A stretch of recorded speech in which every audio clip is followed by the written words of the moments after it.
As an associate, you go from earning roughly this an hour compared to a partner who will be earning double this per hour. In this video, we're going to be looking at how much do Big Four partners actually make and asking ourselves the question, well, is it actually worth it? So what does it mean to become a partner? You effectively own part of the business, and as a result of that, you no longer take a salary, but you get a share of the profits. Now, the share of the profits works in a similar way to equity, but rather than shares, you have membership units. And to acquire your membership units, you actually have to inject some of your own capital. Now, obviously, this is quite secretive because not many people become partners and publish this information. It could be anywhere between £50,000 up to £400,000. And typically, a partner will borrow this from a bank, or they might actually borrow it from the firm themselves. Now, as a partner, your pay increases exponentially. And I think the best way to plot this is on a graph. So as you can see, obviously, the pay increases at each promotion until you get to partner where things just go a bit crazy. The Big Four partner on average earned £740,000 per year. As an associate, you go from earning roughly this an hour compared to a partner who will be earning double this per hour. How does it compare to potential other routes? Say, for example, you left the Big Four once you qualified and you pursued a route in industry. Well, how does this compare? Well, according to this snazzy report from Deloitte, the average CFO in the FTSE 100 earns around £1.9 million per year. You could actually earn a hell of a lot more if you pursued the industry route and made it all the way to the top in a FTSE 100 firm. So congratulations. After 15 years of hard graft, you finally make it to the top of the pyramid and you're finally the boss. You get to make all the decisions on how the company's going to run. The problem is that you essentially become the bottom of another pyramid, with some Big Four firms actually having 15 different levels of partner. When you join as a junior partner, you're unlikely to have much decision making or influence within the wider partnership. So while you effectively own the business, you don't really have too much say early on. For example, as a junior partner, you'll probably report into a regional head. That regional head will report into a kind of national line of service head. The national line of service head will report into the UK management board. The management board will report into the global board. The way I see it, it's effectively like you've completed a game, you get to the top, you unlock all your gear, and the developer just releases an expansion pack, and you've got to do it all over again. As we said before, you're no longer an employee of the company, you're an owner of that company. And with this, you have to bear the risks and rewards. That means when the wider economy is doing well and your firm's performing well, you could be getting a decent whack of profits, as we've seen before. However, when the wider economy is, say, in a recession or the business itself isn't performing too well, you could potentially end up with absolutely nothing.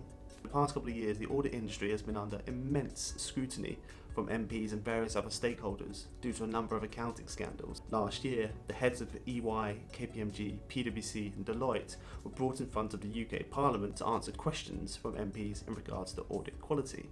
And alongside this, there's been various reports published, such as the Kingman Review, the Bryden Review, Competition and Markets Authority, the Department for Business, Energy and Industrial Strategy. There's just so many reviews going on at the moment, it's hard to keep track of. A lot of these reports are actually recommending a complete separation of the audit practice from the other lines of service. This is problematic for a number of reasons. Firstly, over the past couple of years, the audit practice as a percentage of total revenues has shrunk down to around 20%. But more importantly, the audit practice itself is actually the least profitable of most departments. Currently, how the profit share works is that partners, regardless of the department or line of service you work in, benefit from the profits of everyone. So for example, you could be an audit partner benefiting from the more profitable engagements in consulting. If these departments were to split, as an audit partner, you're now left with a share of a lower margin business. Another consideration is the opportunity cost of the time you spent at the firm. Now, typically, to become partner at one of the Big Four firms, you'd need to have joined as a graduate and you'd have to have worked for 15 years or so to make it. There may be some nuances, you can jump between the Big Four for promotion, but in most cases, a partner has joined as a graduate and worked their way up for 15 years. You've got to consider kind of the opportunity cost of that 15 years worth of life experience. A lot of people nowadays are changing jobs every 3 to 4 years for new experiences, new skills, and just to try something different. As a partner, you kind of have to be committed from the get-go. So, you've listened to the video, you like what you've heard, what are your chances of becoming a Big Four partner?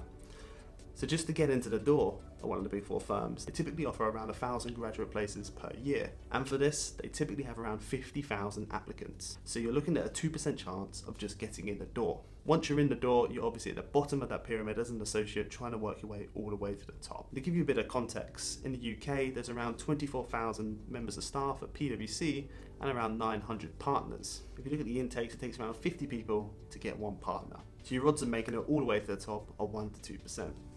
Good luck. So I hope you enjoyed that video. We've looked at obviously how much Big Four partners make, which is a huge amount of money.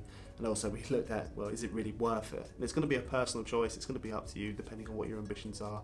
But hopefully it's given you a good bit of context. If you missed the first video in terms of how much you earn in your first 5 years, be sure to check that out.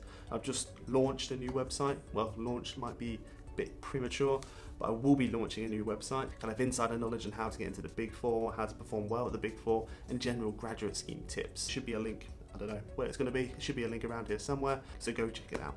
But that's all from today, until next time.